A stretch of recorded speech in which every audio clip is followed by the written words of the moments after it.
Gimana jadinya kalau orang-orang yang kamu lihat di foto ternyata bukan manusia dan gak pernah nyata sebenarnya? Ini dia kisah dari Mika dari Bandung lagi, dimana Bandung lagi-lagi membawa misteri ya guys. Satu kejadian yang bikin dia itu minggat dari kerjaannya. Mika ini adalah seorang fotografer dokumenter guys, dimana kerjaannya itu simple sebenarnya. Dia itu hanya perlu mendigitalisasi arsip-arsip lama. Misalnya zaman dulu nih banyaknya kata Mika tuh orang-orang kaya. Biasanya kalau ngadain acara apapun itu selalu ada dokumentasinya. Tapi kan foto-foto zaman dulu tuh belum HD, belum bagus. Tugasnya si Mika ini adalah mempotret ulang atau mendigitalisasi foto-foto dari arsip-arsip lama tersebut. Mika udah kerja sebagai fotografer ini selama 5 tahunan. Tapi cuma satu proyek yang akhirnya membuat Mika mikir-mikir lagi melanjutkan, akhirnya dia pindah gitu, nggak kerja sebagai fotografer lagi guys. Karena ini tuh bener-bener bikin Mika trauma guys. Pada tahun 2018, Mika ini kedapatan proyek untuk mendigitalisasi foto-foto lama dari sebuah rumah keturunan Belanda. Di proyek kali ini yang ngehubungin Mika-nya itu adalah pemilik rumahnya langsung, namanya Bu Lira. Nah, Bu Lira tuh ngontek Mika, terus Mika minta untuk survei dulu nih ke rumahnya, karena katanya arsip-arsip itu tuh ada di rumahnya Bu Lira. Akhirnya Mika janjian sama Bu Lira buat ketemu di rumahnya Bu Lira langsung. Dan pas sampai rumah Bu Lira, Mika tuh kaget gitu karena ternyata itu rumah yang emang sudah turun-temurun diwariskan. Rumahnya itu bener-bener rumah old money zaman Belanda. Khas banget tuh bangunannya, tiang-tiangnya yang terbuat dari bebatuan, bentuk bangunannya yang khas, halaman yang lebih luas dari rumahnya. Bu Lira sendiri ini emang keturunan Belanda langsung guys. Kata Mika emang mukanya blasteran gitu. Ya udah dari situ Mika masuk ke rumahnya dan Bu Lira itu langsung memperlihatkan foto-foto yang mau didigitalisasi ulang.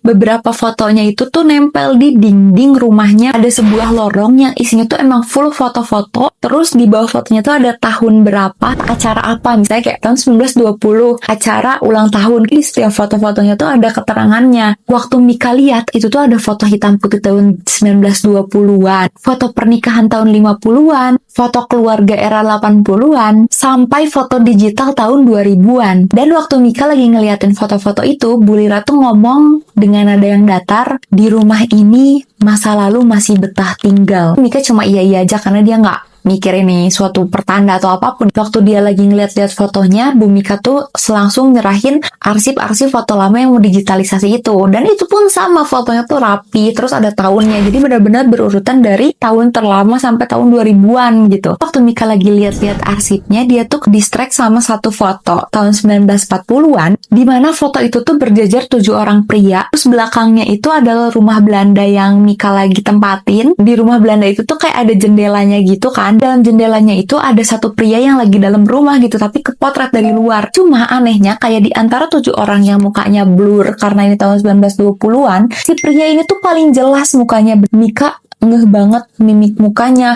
bahkan kayak bentuk bajunya dan posisinya bener-bener sejelas itu foto yang HD sendiri gitu. Dan di tahun 1968 di acara pernikahan, depan rumah itu persis sama kayak foto yang tadi 7 orang, posisi layoutnya di situ. Di jendela itu lagi ada pria itu juga. Tapi yang bikin Mika aneh adalah posisinya, mimik mukanya sama, fotonya candid kan, karena seolah-olah kayak nggak sengaja ke foto dari luar gitu. Tapi bentukan pria ini dari tahun 1940 sampai tahun 1968 sama persis, kan aneh juga ya kayak. Tapi udah Mika hirauin, udah Mika langsung lihat-lihat lagi foto lain kan. Tapi yang aneh di sini Mika mulai panik guys. Di tahun 1983 di foto liburan keluarga, di belakangnya tuh bukan rumah itu lagi, tapi kayak ada di sebuah gedung, ada mobil lama gitu yang ikut ke foto, dan di kaca mobilnya itu kayak ada pantulan muka si pria itu tapi HD gitu. Padahal cuma pantulan kaca loh. Di tahun 1999 foto yang berada di depan rumah Belanda itu persis ada pria itu lagi, tapi bedanya sekarang dia ada di antara orang-orang yang foto, cuma paling ujung. Mimik muka yang sama, bentuk bajunya yang sama, nggak berubah. Mika inget banget kerah bajunya kayak bener-bener sama dari tahun ke tahun.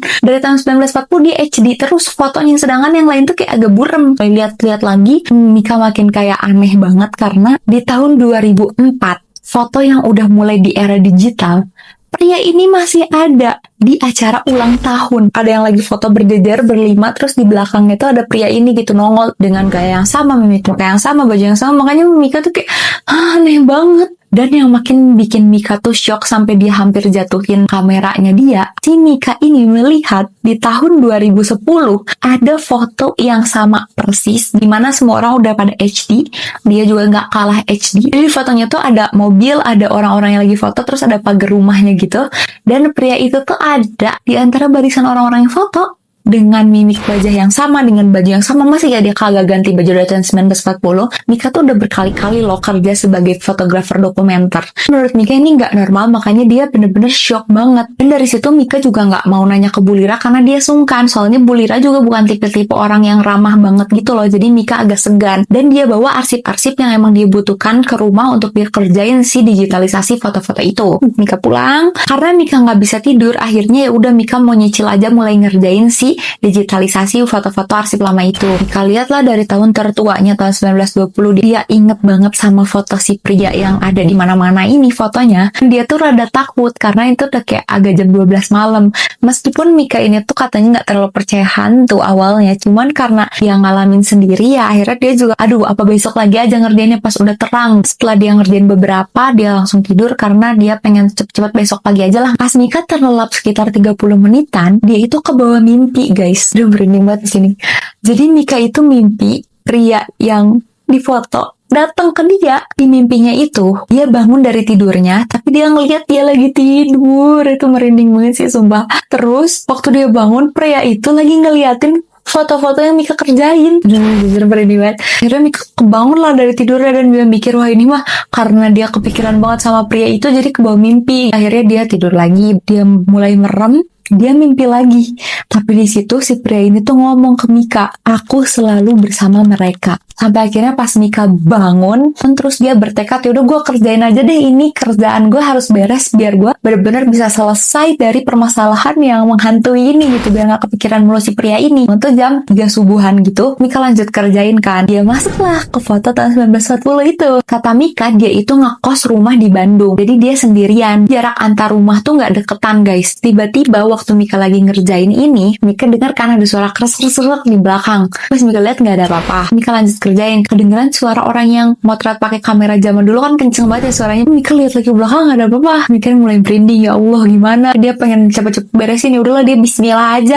Nah posisinya itu, ini meja kerja Mika. Di sebelah meja kerja Mika tuh ada cermin yang satu badan. Di cermin yang satu badan itu ngarah ke pintu kamar Mika. Waktu dia lagi ngerjain, ekor mata dia tuh ngelihat di cermin tuh kayak ada yang gerak di pintu. Aduh merinding sumpah. Waktu Mika lihat deket kaca itu ada orang guys yang masuk dan Mika kaget kan, dia kira maling atau apa. Terus pas dia lihat ke belakang nggak ada, tapi di cermin ada. Aduh itu merinding banget sih Mika. Badannya nge-freeze, dia di situ diem doang terus dia baca-baca doa. Di cermin itu tuh jelas banget dong katanya ada si pria itu dengan baju yang sama, setelan yang sama. Tapi pas Mika lihat ke belakang nggak ada. Jadi si orang itu tuh cuma ada di cermin doang. Makanya Mika kayak ini gue gila apa halu gitu kan. Mika tetap baca-baca doa dalam hati karena dia pun nggak sanggup untuk pindah keranjang atau berteriak. Sampai akhirnya dia cuma bisa merem doang. Tiba-tiba dia dengar suara lagi. Di belakang telinganya dia persis ada suara yang bilang, aku akan selalu bersama mereka. Mika merinding setubuh-tubuh. Dia akhirnya keluar kamar lari. Dia keluar rumah dan di luar rumah tuh kan masalah ini masih subuh ya. Jadi nggak ada orang juga. Rumahnya nggak dikunci, pintu terbuka. Mika bodo amat karena dia takut. Mika kepikiran, aduh ini project apa ya? Aku bisa sampai kayak gini. Akhirnya Mika memutusin buat balik ke rumahnya itu setelah subuh. Dia memutuskan untuk harus nanya dulu ke Bu Lira kenapa saya bisa sampai terkena gangguan-gangguan mistis. Sekalian dia mau ngecek ada arsip apa yang belum kebawa atau kurang, biar sekalian gitu loh nanyanya. Yaudah mau gak mau akhirnya Mika membuka lagi arsip-arsip foto-foto lama itu kan. Nanti nih pagi-pagi dia mau ke rumah Bu Lira lagi. Percaya atau tidak guys, kata Mika, foto-foto pria itu nggak ada. Semua foto yang ada pria itu tuh hilang. Foto tahun 1940, 1968 sampai 2004 dan 2010 itu hilang. Padahal Mika baru aja ngebuka yang 1940 semalam. Digangguin tuh waktu lihat file tahun 1940 itu kan. Masa iya ada maling cuma ngambil foto tahun 1940, 1968 kan aneh. Oke, ini kayaknya ada yang nggak bener, tapi mau nggak mau dia harus beresin dong profesional. Sampai ke rumah Bu Lira, ya akhirnya Bu Lira nanyain kayak apa ada yang kurang. Terus Mika cerita lah ini arsip tahun 1940, 1968, 2004, 2010 tuh hilang Bu. Padahal saya tuh jelas-jelas malam ngecek ini ada. Bu Lira cuman jawab kayak oh iya. Karena Mika penasaran dan kepepet dan dia nggak mau digangguin lagi, akhirnya dia memberanikan diri untuk nanya ke Bu Lira. Dia ceritain lah kejadian semalam. Bu Lira tuh dengan muka yang datar, kata Bu Lira, oh iya itu mah udah biasa. Ini tuh adalah cerita turun-temurun dari kakeknya, dimana pria yang Mika maksud ini dulu tuh adalah seorang fotografer keliling. Keluarga mereka tuh sering banget kan ada acara di rumahnya. Akhirnya si fotografer keliling itu tuh tetap gitu loh. Setiap ada acara fotografernya pasti dia. Meskipun dia cuma fotografer keliling, tapi keluarganya tuh ngundang pesta makan, pesta ulang tahun, pesta pernikahan tuh bukan cuma fotografer aja, tapi sebagai tamu. Jadi dia tuh disuguhi makanan juga, dia disambut dengan baik juga dengan keluarganya, dan udah dianggap sebagai keluarga sendiri karena sesering itu mereka ngadain acara, dan fotografer itu juga baik banget. Hampir semua foto keluarga di tahun 1920 sampai 1940 itu tuh diambilnya sama fotografer ini. Tapi ada suatu kejadian di tahun 1942 di rumah itu tuh terjadi kebakaran kecil di gudang arsip belakang. Halamannya itu tuh ada sebuah gudang, isinya tuh kayak arsip-arsip, foto-foto, file-file yang udah nggak kepake. Kebakaran itu terjadi saat lagi ada acara makan-makan di rumah itu. Si fotografer ini tuh tahu arsip-arsip di gudang yang kebakaran itu lumayan penting buat keluarga mereka, khususnya ada foto-foto yang turun-temurun disimpan di situ. Fotografernya tuh mikir kalau itu tuh arsip yang benar-benar berharga buat keluarga mereka. Cuma fotografer itu doang yang mau ngambil arsip foto-foto lama ke gudang yang lagi kebakaran. Orang-orang di acara makan-makan itu udah ngelarang buat fotografernya ngambil. Fotografernya tuh kekeh bilang, saya tahu ini foto-foto penting, saya tahu ini foto-foto berharga dan bersejarah buat keluarga. Fotografer ini tuh memberanikan dia untuk masuk. Dia kena luka bakar dan ketiban kayu dari atas gitu loh guys. Dibawa ke rumah sakit, 2 hari kemudian dia meninggal. Tapi dia berhasil loh menyelamatkan si arsip-arsip foto yang dia mau ambil. Semenjak kejadian meninggalnya fotografer ini, di foto-foto acara keluarga selanjutnya, seringkali orang-orang tuh ngelihat ada fotografer ini. Foto-foto yang Mika lihat pun kan dari tahun 1940, 68, sampai tahun 2010 bahkan, orangnya kan udah nggak ada, tapi fotonya ada. Menurut Bu Lira, yang bilang kayak gitu tuh bukan cuma Mika doang. Beberapa dari kenalan Bu Lira atau rekan-rekannya keluarga itu tuh bener-bener bilang juga hal yang sama. Mika di situ speechless kayak, hah? Kayak dia baru nemuin kasus kayak gini. Akhirnya Bu Lira kasihlah arsip-arsip yang dia butuhin tadi. Waktu Mika lihat foto tahun 1940 tuh, gak ada. Pria itu nggak ada di foto.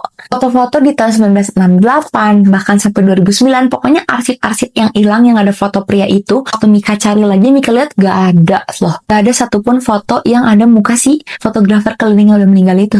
Setelah menyelesaikan proyek ini, akhirnya Mika nggak diganggu lagi untungnya. Tapi Mika tuh bilang dia jadi lebih sensitif gitu. Kadang dia ngeliat sesuatu yang seharusnya nggak dia lihat. Itu memperubah hidup Mika banget. Makanya Mika trauma dan dia menjauh lah dari hal-hal yang berbau mistis. Kata dia cerita dari Mika. Thank you banget Mika udah kirimin ceritanya. Untung ini cerita kamu bukan cerita aku karena nggak sanggup juga mengalaminya Mika. Gimana menurut kalian tentang cerita Mika ini? Komen di bawah. Dan buat kamu yang punya cerita horor misteri boleh banget kirimin di email di bawah ini. Nah, kalau suka videonya jangan lupa follow, like, dan komen. Bye-bye.